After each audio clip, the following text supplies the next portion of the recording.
Bantam Audio Publishing. You can't be serious for 162 games. And what I never understood, I played football. And in football, if you lose one game, it's terrible. And for that whole week, you're devastated. But in baseball, if you win 100 games in a year, that's terrific. That means you win the championship, you're doing everything. But you lose 62 games. You imagine a football team losing 62 games. That's 18 coaches, 400 managers. That's they'll fire the city. All of a sudden, when I got into baseball, losing was a part of it. And so if you accept losing, it's great. Look at the Cubs. 39 years, they rebuilt. Bantam Audio Publishing presents Ron Luciano, baseball's funniest umpire, in an adaptation of his best-selling Bantam book, The Umpire Strikes Back. I started in Endicott, New York. In Endicott, New York, there's 17,000 people and 16,000 relatives. I mean, they're all Italians and they're all relatives. Went to Syracuse University and majored in football. And after that, I went and I played with the Detroit Lions football and then with Buffalo. And the only thoughts and memories I have about pro football was all the injuries. I mean, I had 5 operations in 3 years. After football, I was back home teaching school. And I found out I hated children. And I couldn't continue this. I had to get back into sports somehow. I called up a dear close friend. It was Spike Briggs. Now, at that time, he was co-owner of the Lions and the Tigers, the football team and the baseball team. And I called him up and I said, Spike, you got to get me back into football. He said, you were the world's worst football player. Why would I hire you back again? I can't do that. And I said, listen, get me a job. He said, all right, I'll call you back. I thought he'd forgotten. 2 months later, he calls me up. He said, Ronnie, what do you know about baseball? And I said, are you kidding me? I know more about baseball than I do football. He said, don't threaten me. I said, no, I'm not threatening. I know baseball. He said, I want you to go down and be a general manager in Lakeland, Florida. It's the lowest I can go. I mean, that is bottom line on us. It's our A-League team. Lakeland, Florida. And I said, terrific. When do I start today? He said, no, it's January. You start March 1st. Spring training starts the same time. I said, good. I'm down in Florida. And I read in the paper, it says baseball school. I said, terrific. Maybe you got a general managership course, and I can learn how to be a general manager. So I walked into the school, and I said, hi, do you have a general managership course? Hey, it's an umpire school, dummy. I said, good, what do you learn? You learn the rules. I never knew a rule in my life. I said, this is going to be terrific.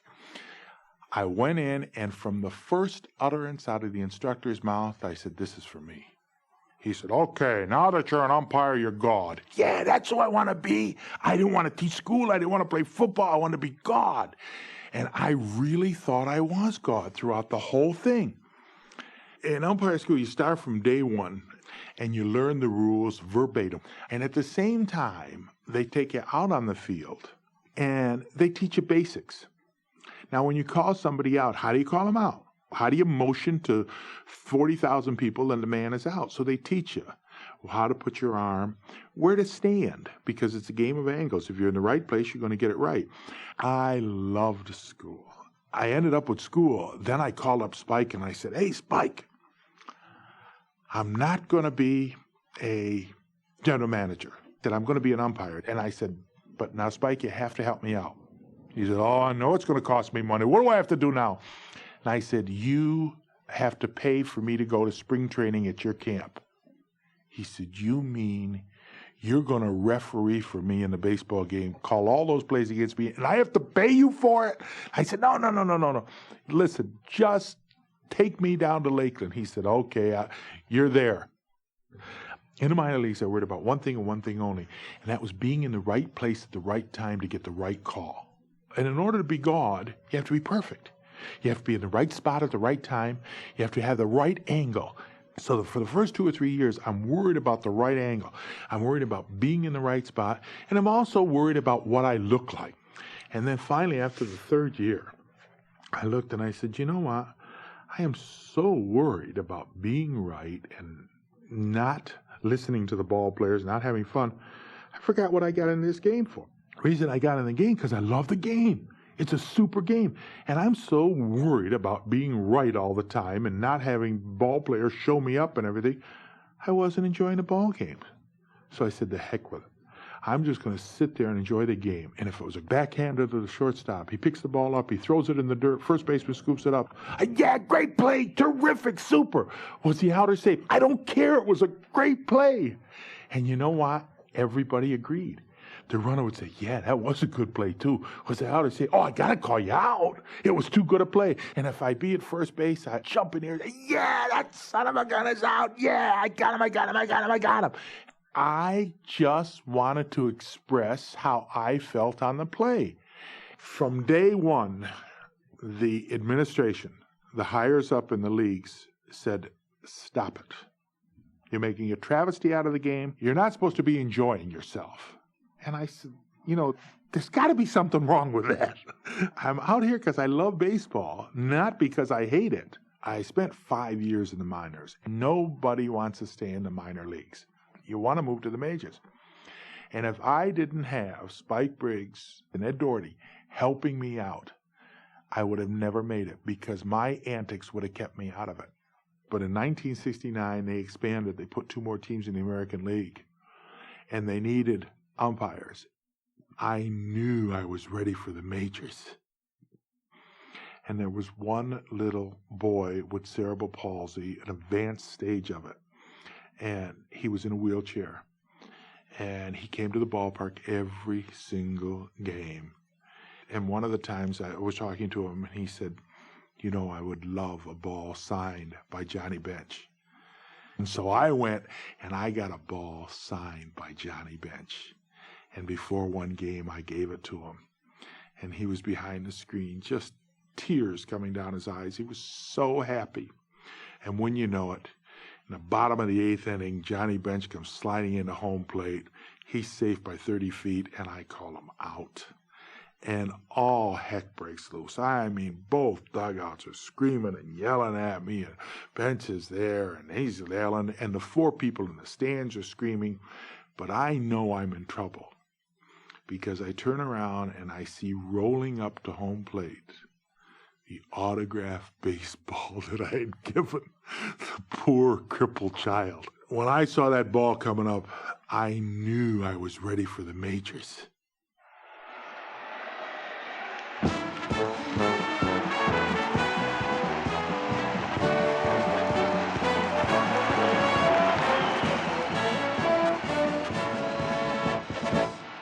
The hardest thing in the whole world for an umpire to do is to call balls and strikes behind home plate. What happens is you get into routine.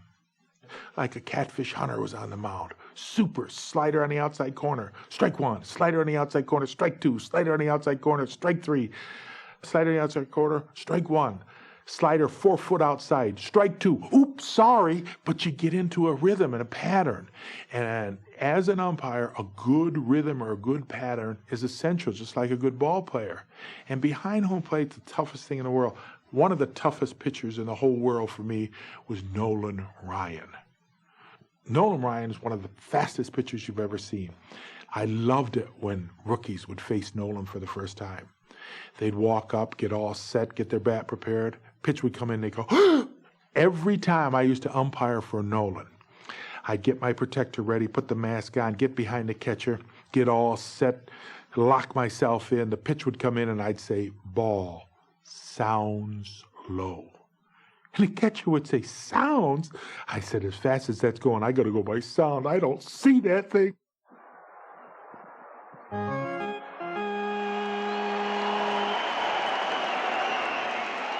Everybody has their own strike zone, and you find out after working the minor leagues what the pitcher will want you to call and what the batter will not object to you calling.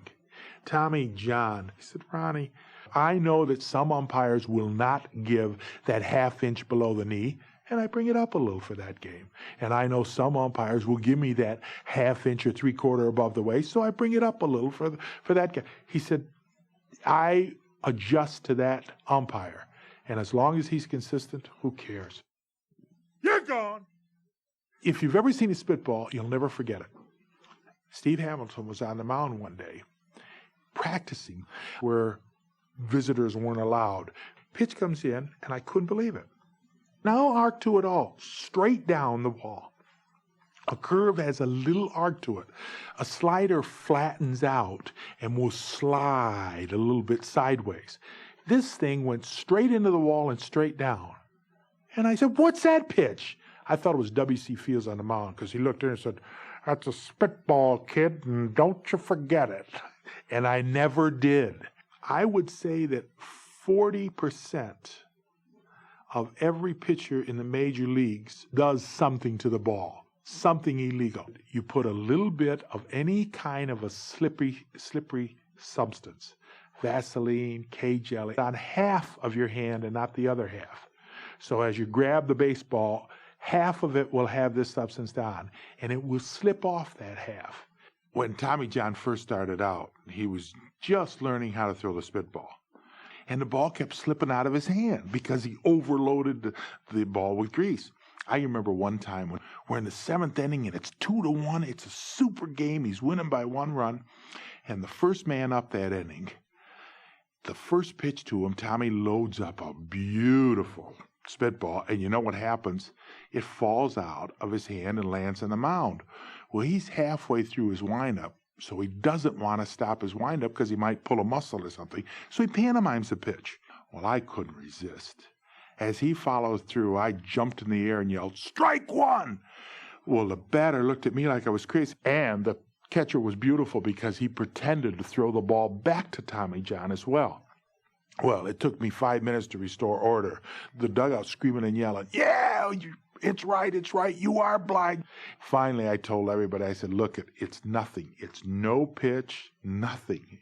Just nothing, just relax. Start all over, no count.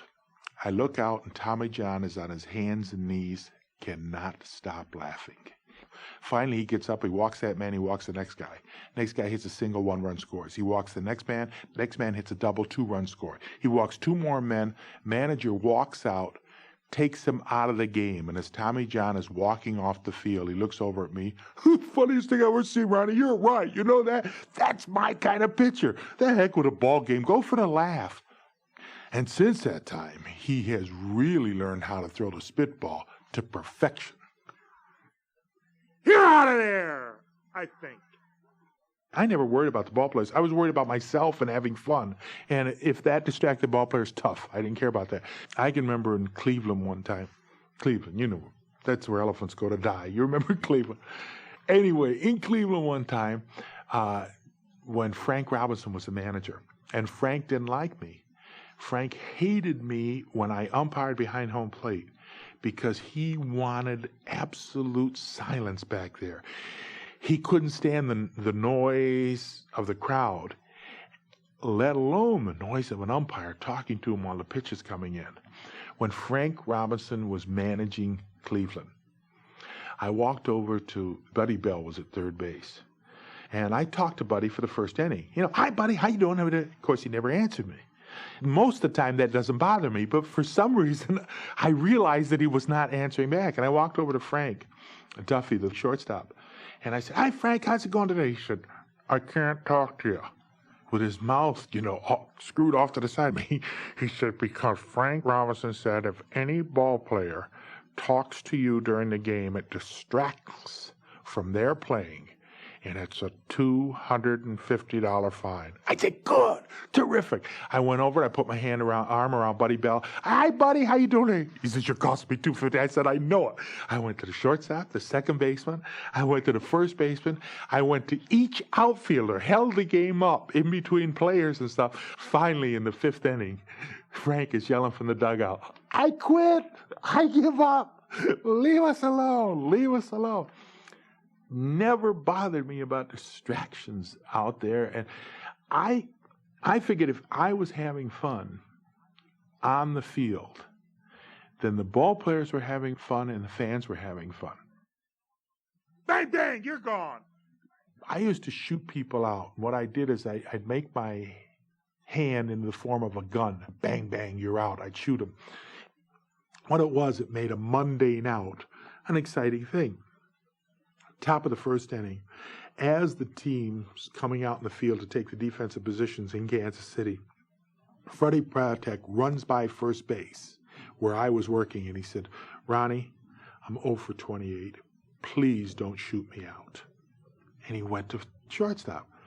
Well, I thought that was kind of funny, and John Mayberry was the first baseman at the time, and I said, "John, Freddie said don't shoot him, shoot him, shoot him." He couldn't wait to get back to the dugout, and they started from the first inning. "Shoot him, Ronnie, shoot him, Ronnie." The whole dugout. Baseball players are mean. They are really mean.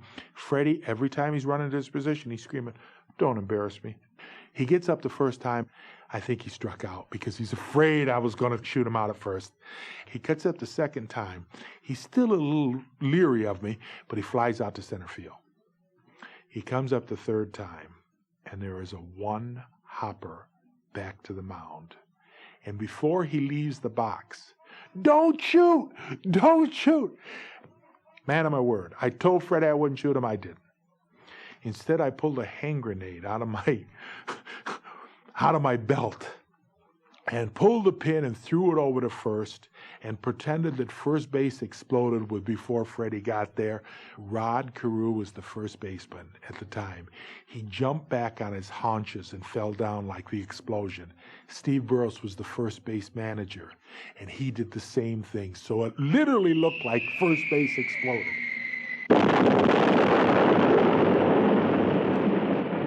There are lots of ways you can show up an umpire.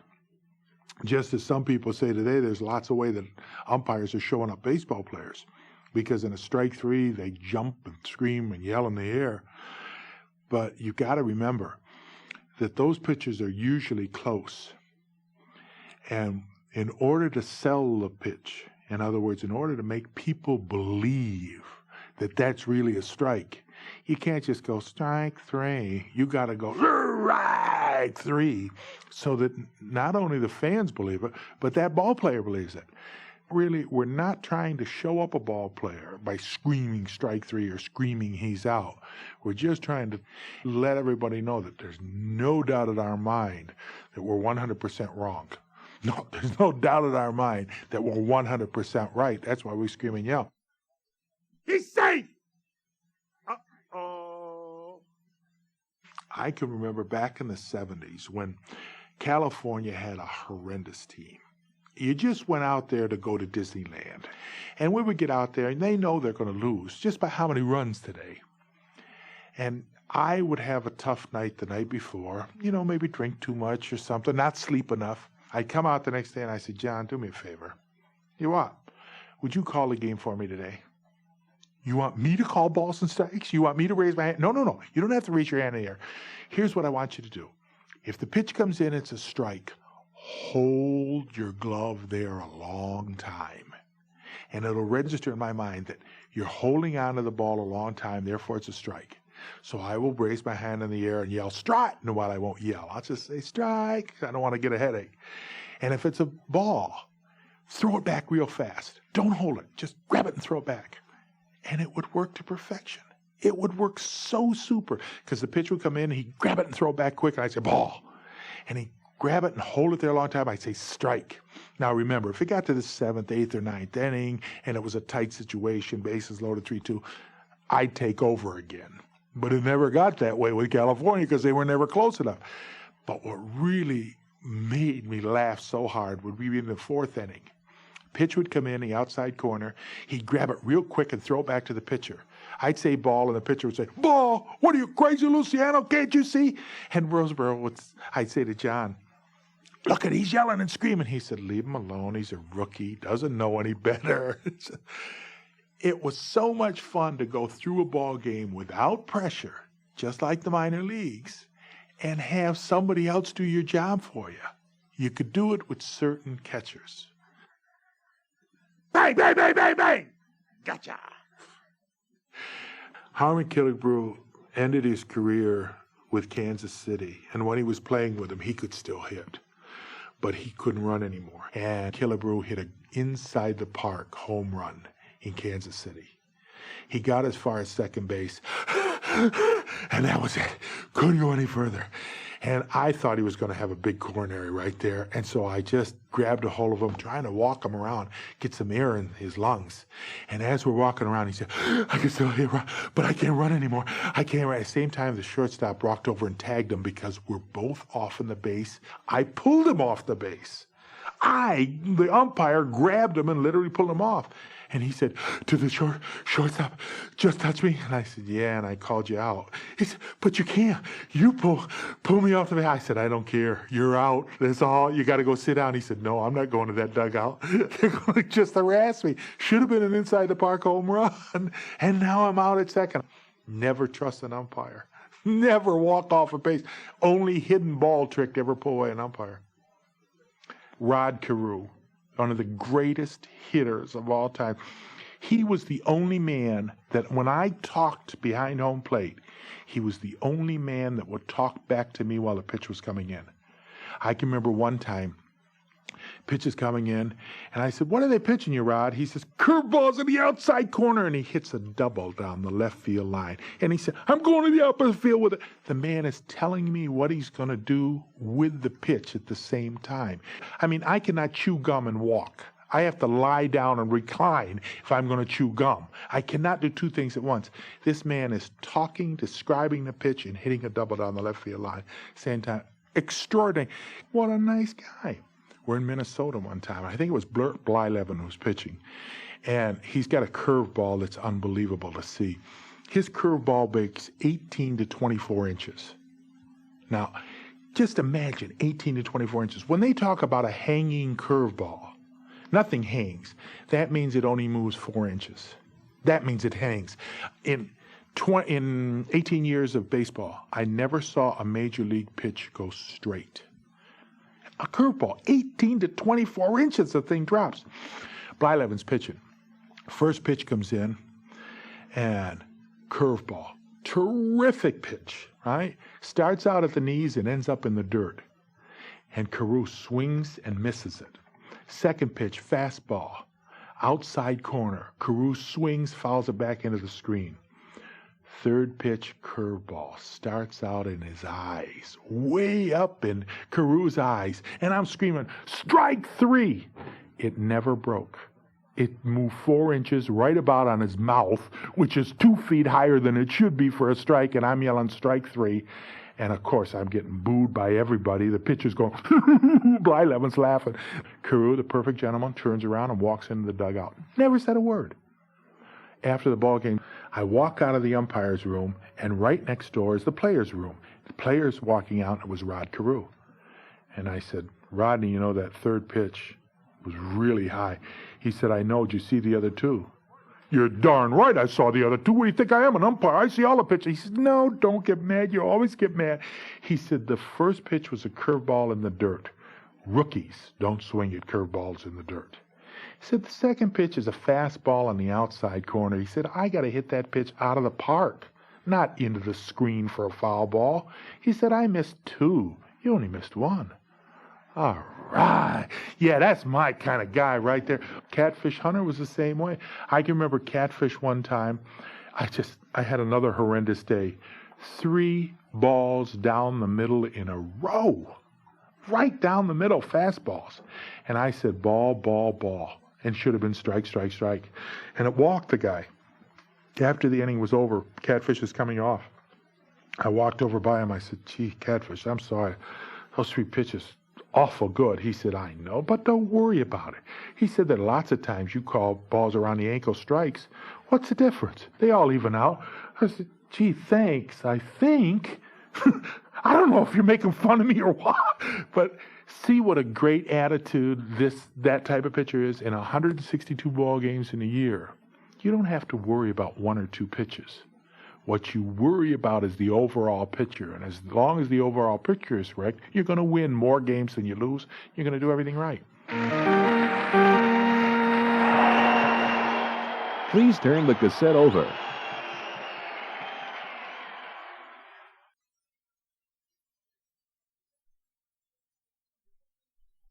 The thing is, what makes a good umpire is if he doesn't miss it in the bottom of the 9th in a tied game.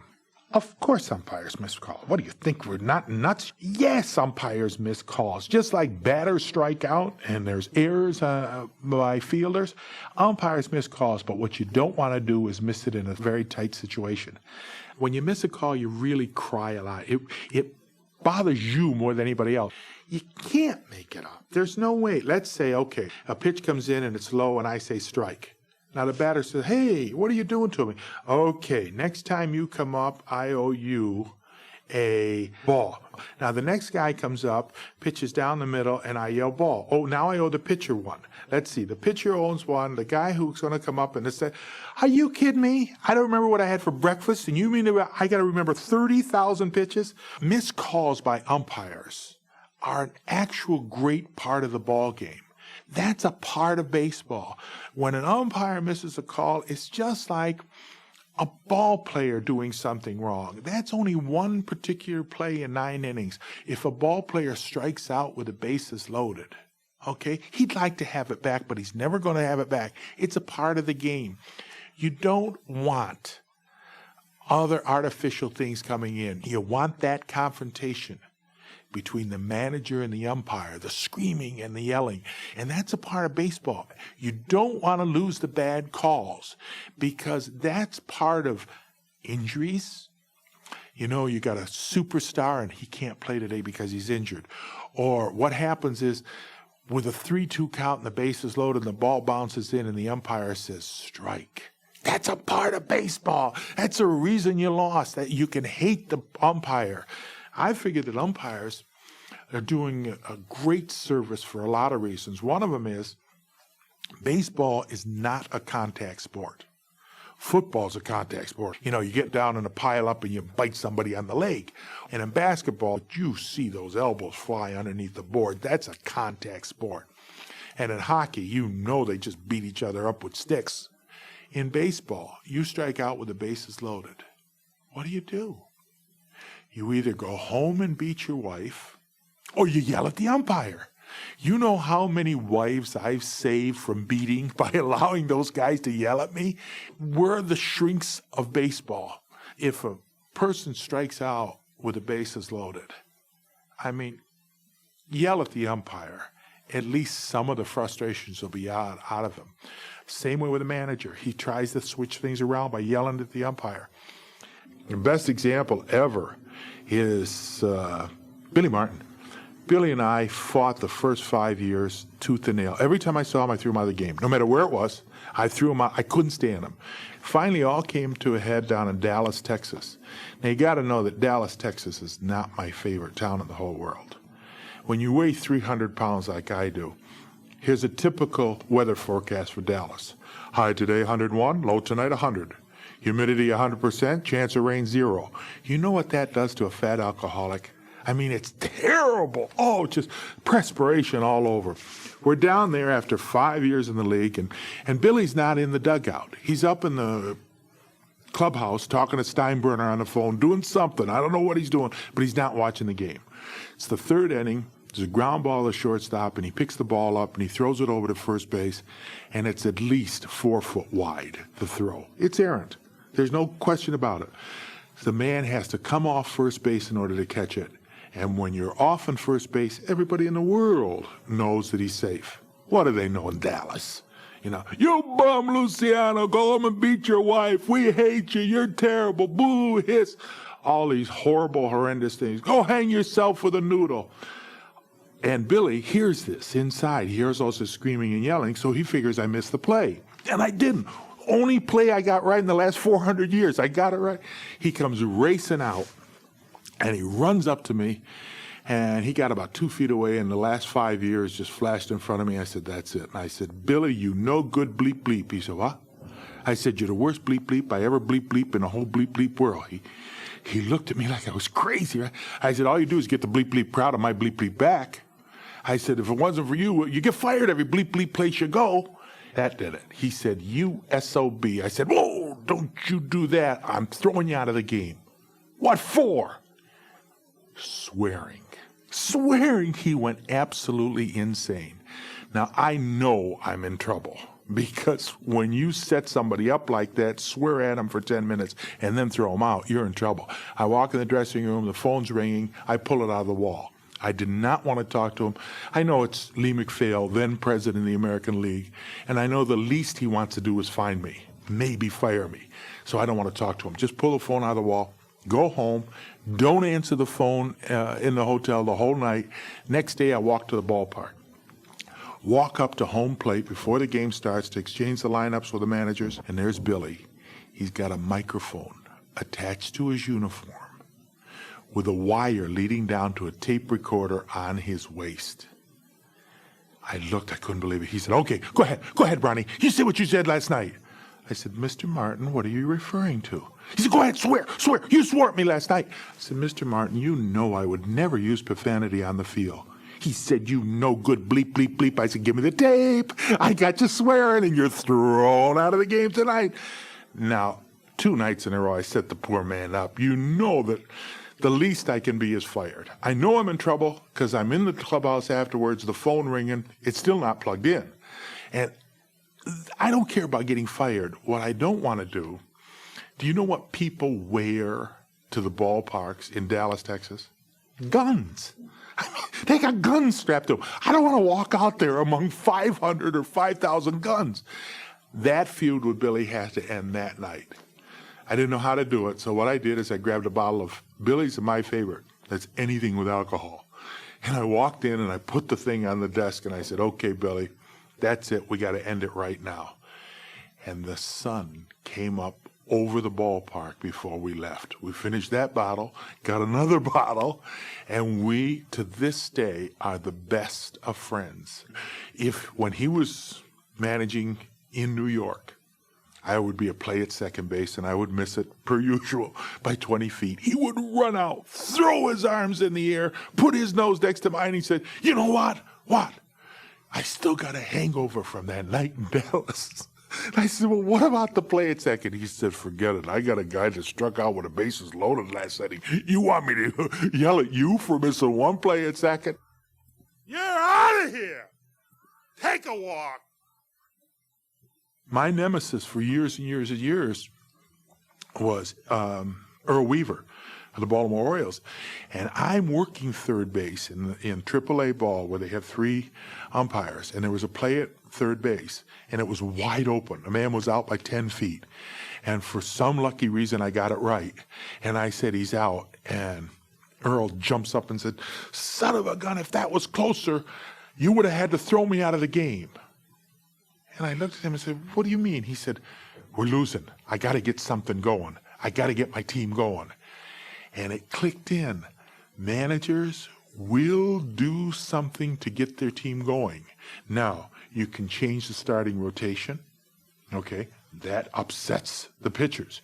You can change your star reliever. That upsets the bullpen.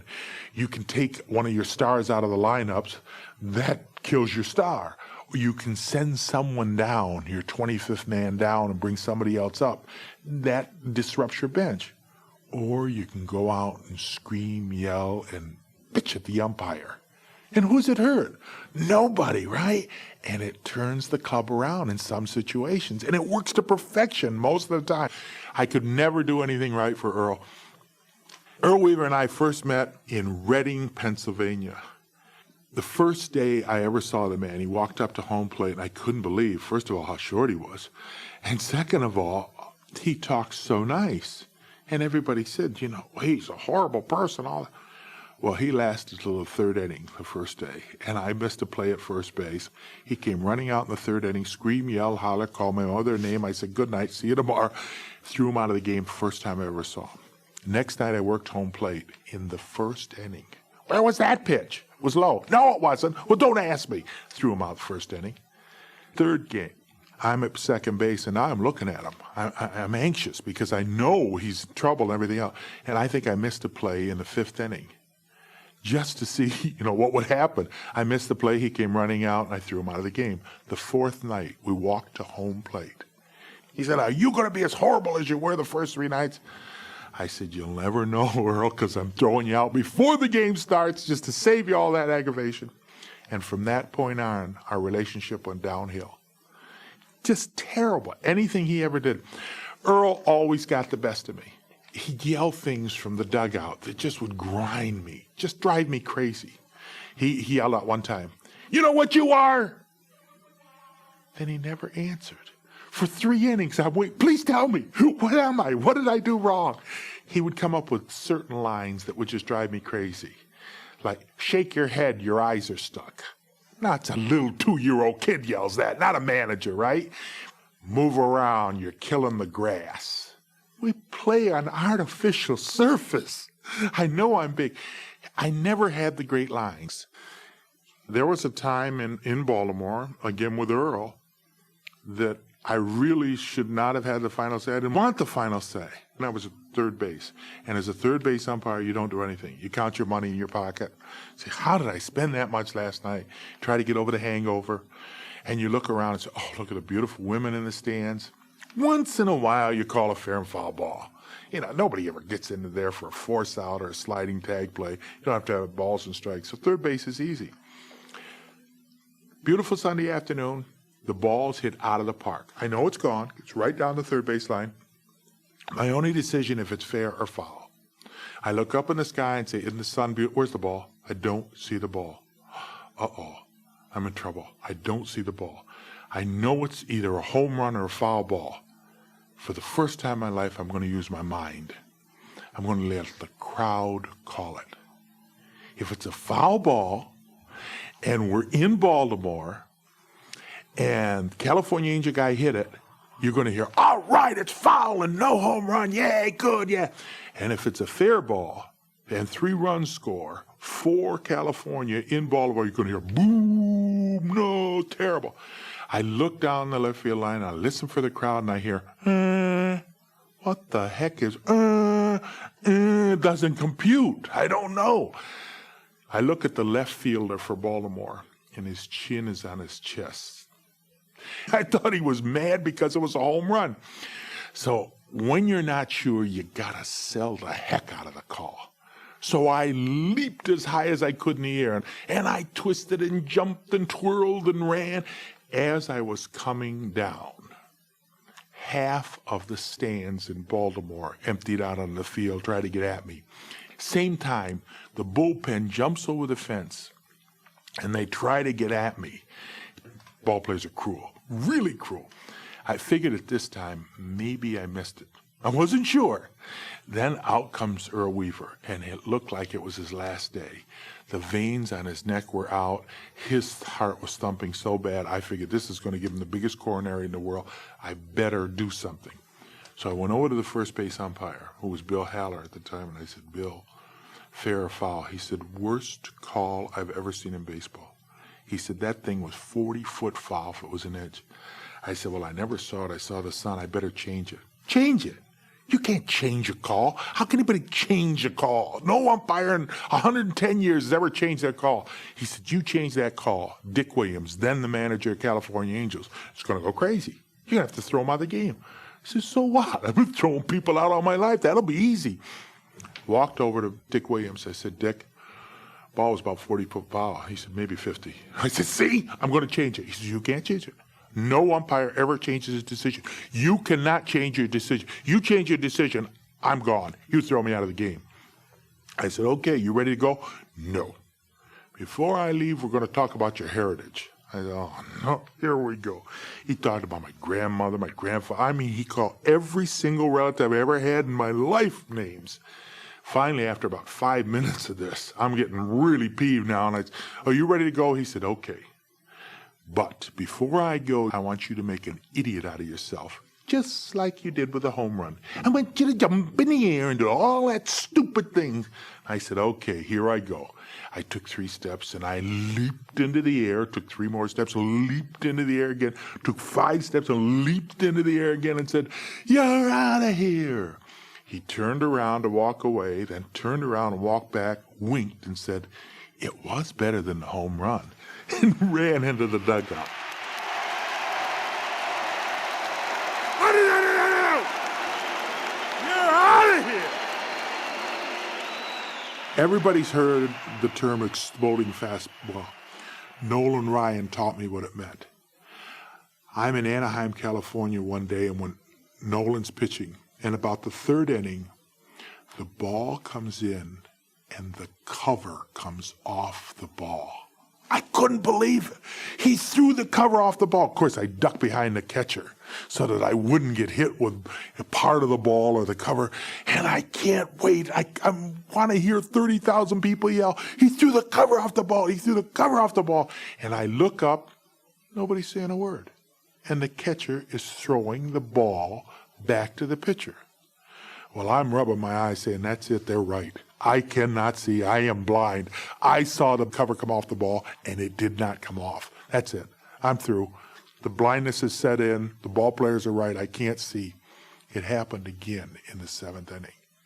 Nolan throws the ball, and the cover comes off. It literally comes apart. It becomes from a golf ball size to the size of a grapefruit. Boom! It looks like, boom, it comes apart. And I duck again.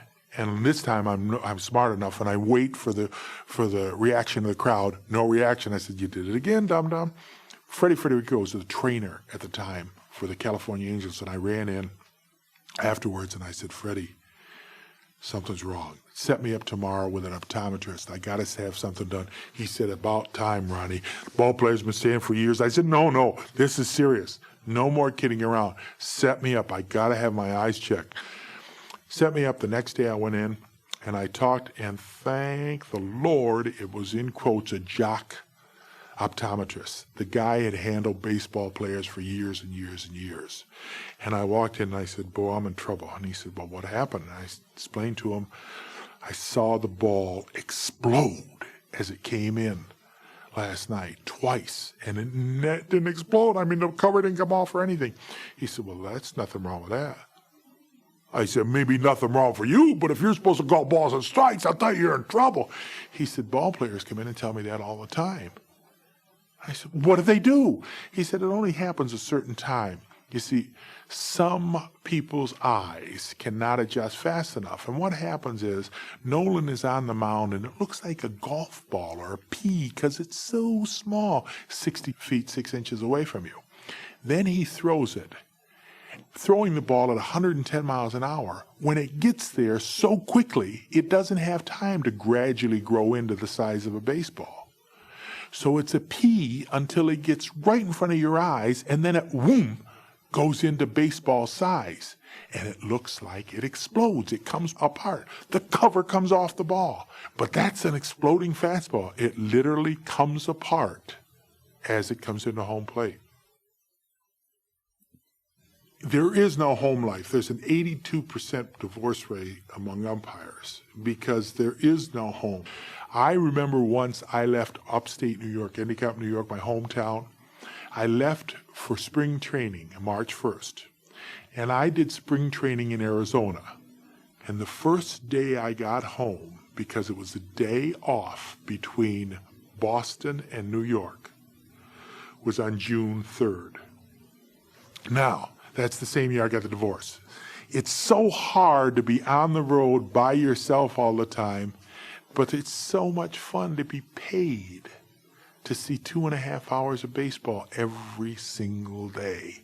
Baseball is absolutely perfect in every sense of the word. Doubleday was a genius. 90 feet, they haven't moved the bases. 60 feet, 6 inches for the pitching rubber. The dimensions of the field, some fields are smaller than others because you have to play it outside and you need a big area to play it. And that even makes it better. Like Boston with that green monster out there in left field. To watch a pitcher on the mound turn around and look at that thing and say, oh, I can touch it. If I can touch it with my hand, what can they do with a ball? You see the expressions on a ball player's face. When I started, we played outside on grass with 9 men, no designated hitter. And I had to worry about some manager calling me other names. But now today, we play it inside on an artificial surface with 10 men, a designated hitter. And I got to worry about some guy in a chicken outfit coming up and biting my leg off. It's different to that sense, but the rules are basically the same, and that's the charm of it. the dead parts that everybody talks about. There are no dead spots. And that's what baseball is. It's all this relaxed energy.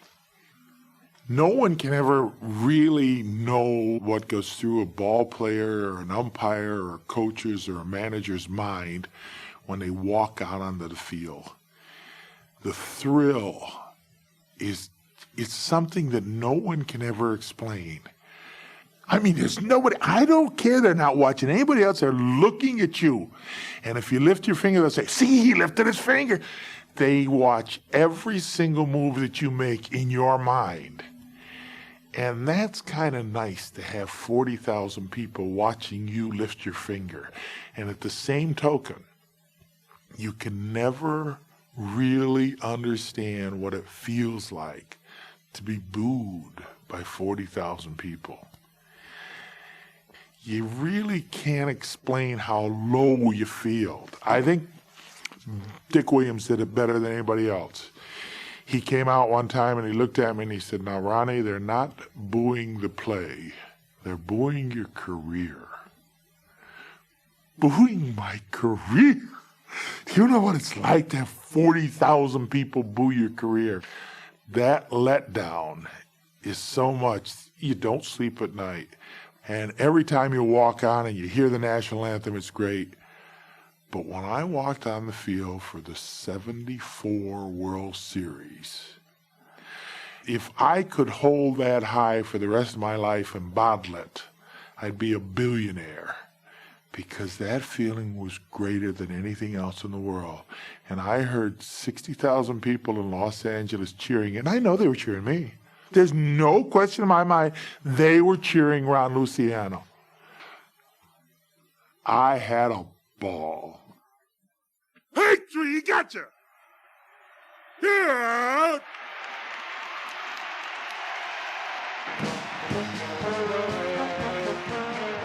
The Umpire Strikes Back was directed by Stephen Gomer and produced by David Rapkin.